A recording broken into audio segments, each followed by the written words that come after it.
Hi, this is John again for Outstanding Poker with the second video on Holdem Manager 2. In this video, I'll just show you how to do some HUD configuration and pop-up configuration, and then in the last video on Holdem Manager 2, that's when I'll look at all the filters and stuff like that. Right, so for configuring the HUD, we click on HUD Options, and this pop-up window appears. Go to Displayed Stats. These are all the different HUDs here. There's a lot more of them actually. A lot of these ones come with the actual software, like these Harrington ones come with the Holdem Manager 2 software. And there's this new graph one here, which is quite interesting. I'll show you that in a bit. You can also import HUDs if somebody else has got one that you like, and you can just import it off them or export it to somebody else. Import from your Holdem Manager 1, and then obviously there's the option to start a new one. So if you click on new, you can choose a name, obviously. So I'll just choose that. And then basically this OP HUD is now exactly the same as the default HUD, and then you just have to change all the different stats. So it's kind of cloned that HUD, and then now you change it as you see fit. And it's quite easy to change the stats to something that you don't want, because all the stats that's here on the left are the ones that actually appear in your HUD. So if you don't want the flop C bet, you click on that and then click on the right arrow and it'll send it across there.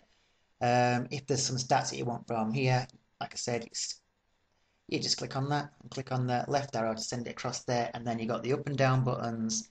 If you want a new line, you click on new line and stuff like that. So it's very easy to use, and it's very similar to the Holdem Manager 1 HUD configuration. The stats I'm using are basically name, the hands, VPIP, pre-flop raise, steal, fold to steal, button steal, fold to steal, total 3-bet, post-flop aggression factor, flop C-bet, went to showdown, and then there's some note caddy ones that I'll leave for now.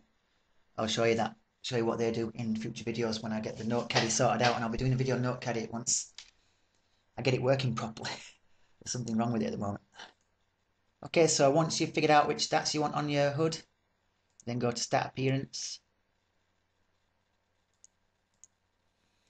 This is where you can choose the font that you want the HUD to be in, and the colour of the stats. I have this name here, and if you keep, let's say if you have that decimal on 0, then it shows the entire name in the HUD, and I think that's a bit much because some players have fairly large screen names, and I think it takes up too much room. So if you actually click on this and change this decimal to 1, it actually only shows half of the name. And I think if you change it to decimal 2, then it's even shorter. It's only like 3 letters of the name. So I think that's pretty good.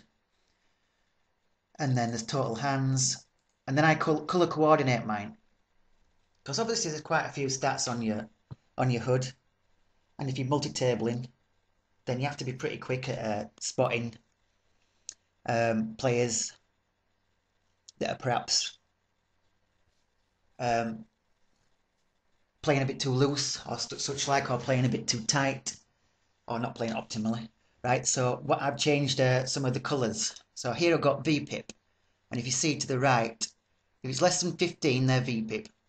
The stat will show it in red, and if it's 15 to 30, it'll just be normal white, and if it's more than 30, it's in green. And I've pretty much gone through all my stats, so if I see a stat that's in red, then that means that they're fairly nitty, and if it's green, then it'll be showing them that they're playing a little bit more loosely than other people. So as you'll see, for the pre-flop raise, it's very similar. Less than 10% pre-flop raise, we've got 10 here, and then 10 to 25 and 25. And it's quite easy to, if you want to add some more, all you do is click this on, and then you just change this number here. So let's say you want a different colour for above 40. Just change that to 40. And then you can just change the colour yourself by clicking on that square window there. Let's say if you want it in blue. Very simple.